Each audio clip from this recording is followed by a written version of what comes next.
இயேசுவுக்கே புகழ். இன்றைய நற்செய்தி வாசகம் மத்தேயு 7வது அதிகாரம், இறைவசனங்கள் 21, 24 முதல் 27 முடிய, கூடுதலாக ஏசாயா 26வது அதிகாரம் முதல் 6 வசனங்கள் மற்றும் திருப்பாடல் 118 குறிப்பிட்ட வசனங்கள்.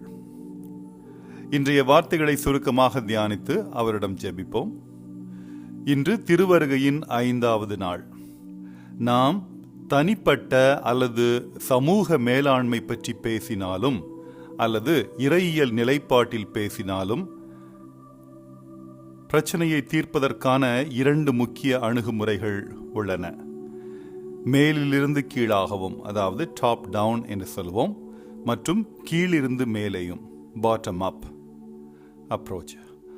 மேலிருந்து கீழான அணுகுமுறை பெரிய படத்துடன், அதாவது பிக் பிக்சர், அந்த படத்துடன் தொடங்கி அதை சிறிய நிர்வகிக்கக்கூடிய பகுதிகளாக பிரிக்கிறது. இதை மைக்ரோ மேனேஜ்மெண்ட் என்று சொல்வோம். மாறாக கீழிருந்து மேலான அணுகுமுறை குறிப்பிட்ட சிறிய கூறுகளுடன் தொடங்குகிறது. Starts from micro management. அவற்றை இணைத்து படிப்படியாக ஒட்டுமொத்த அமைப்பாக உருவாக்குகிறது.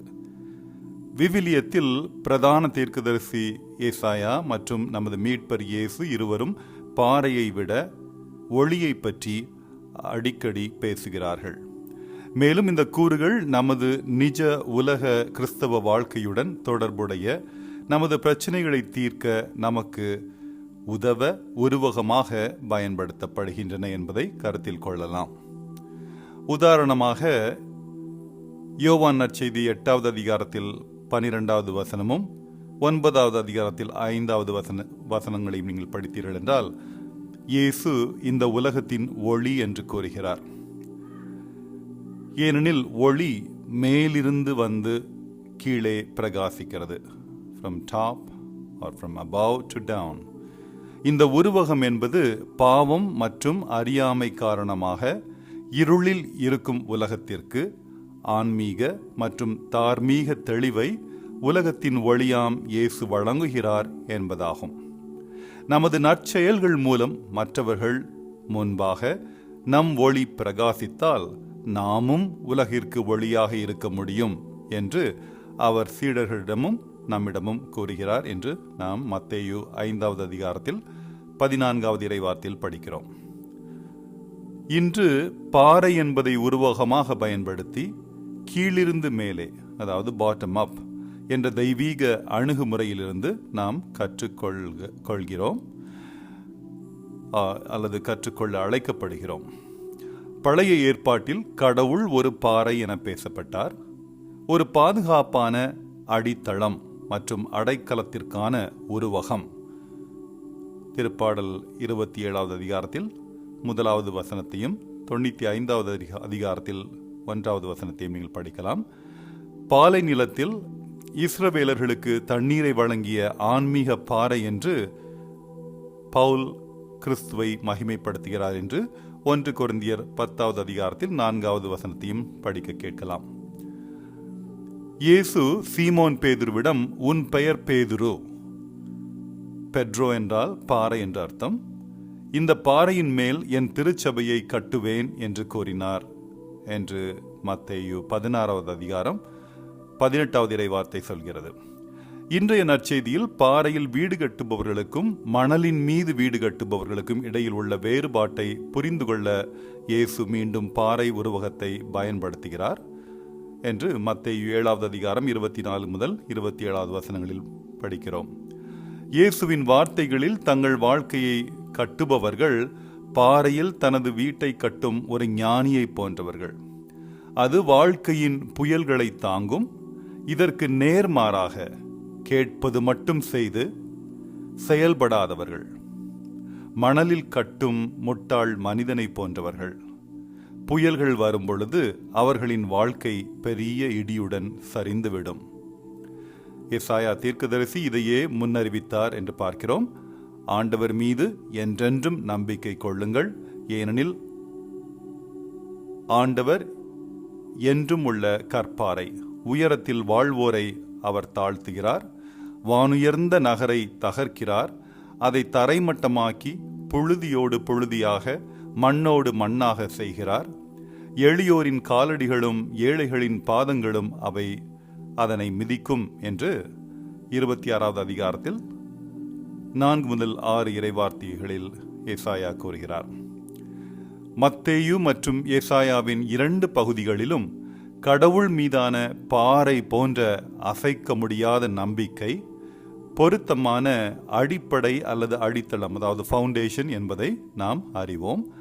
ஆனால் தெய்வீக ஒளி மேலிருந்து பிரகாசிக்கும் பொழுது நம் நம்பிக்கையை மேலும் நாம் வளர்க்க வேண்டும். கிறிஸ்துவில் பிரகாசிக்க நாம் தொடர்ந்து நம் பாவங்களை உணர்ந்து மனம் வருந்தி அவற்றை அகற்ற வேண்டும். திருப்பாடல் ஆசிரியர் இன்று சரியாக சுட்டி காட்டுகிறார். திருப்பாடல் 118 நீங்கள் படிக்கலாம். ஆண்டவரின் பெயரால் வருபவர் ஆசி பெற்றவர், ஆண்டவரே இறைவன், அவர் நம் மீது ஒளிர்ந்துள்ளார். இவ்வாறு ஆழ்ந்த விசுவாசத்தால் நாம் அவருடைய பாறையின் மீது நம் வாழ்க்கையை கட்ட அழைக்கப்படுகிறோம். ஆனால் மனம் திரும்பி மிகுந்த மனத்தாழ்மை, நீதி மற்றும் தெய்வீக அன்புடன் கடவுளுக்கும் கடவுளின் மக்களுக்கும் சேவை செய்வதன் மூலம் அவருடனான உடன்படிக்கையை தொடர்ந்து புதுப்பிக்க வேண்டும். இதனால் நாம் துன்பங்களின் மத்தியிலும் நம் வாழ்க்கையின் நிலைத்தன்மையை காணலாம். கண்களை மூடி ஒரு கணம் ஜெபிப்போமா.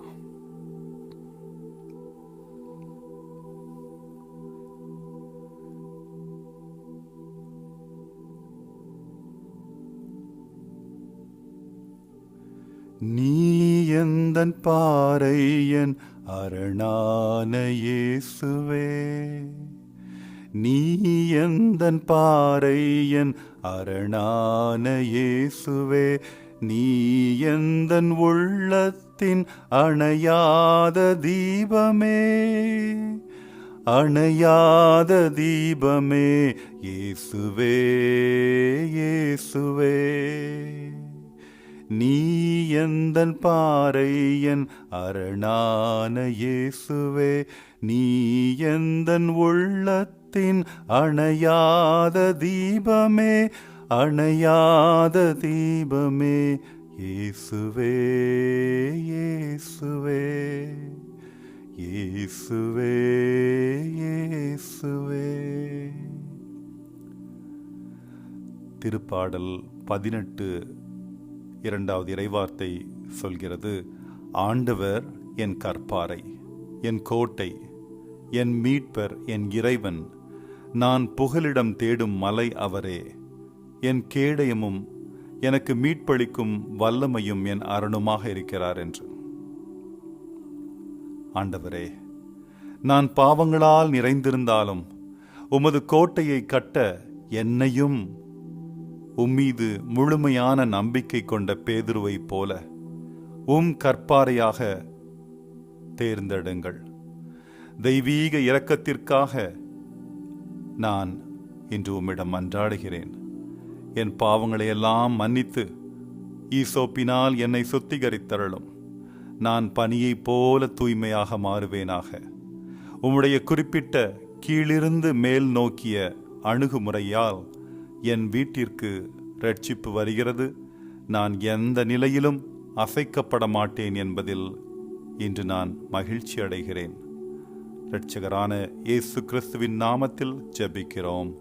ஆமேன். உங்களுக்கும் உங்கள் வீட்டாருக்கும் உங்களை சார்ந்தவர்களுக்கும் இறை அன்பின் காலை வணக்கங்கள். இன்றைய நாள் ஒரு ஆசீர்வாதமான, மகிழ்ச்சியான, பாதுகாப்பான, உடல் உள்ள ஆன்ம நலம் சிறந்திடும் வெற்றிகரமான நாளாக அமைய என் இதயத்தின் ஆழத்திலிருந்து இயேசுவின் பெயரில் வாழ்த்துகிறேன். நேரம் கிடைக்கும் பொழுது இன்றைய நற்செய்தியை முழுமையாக படியுங்கள். நன்றி.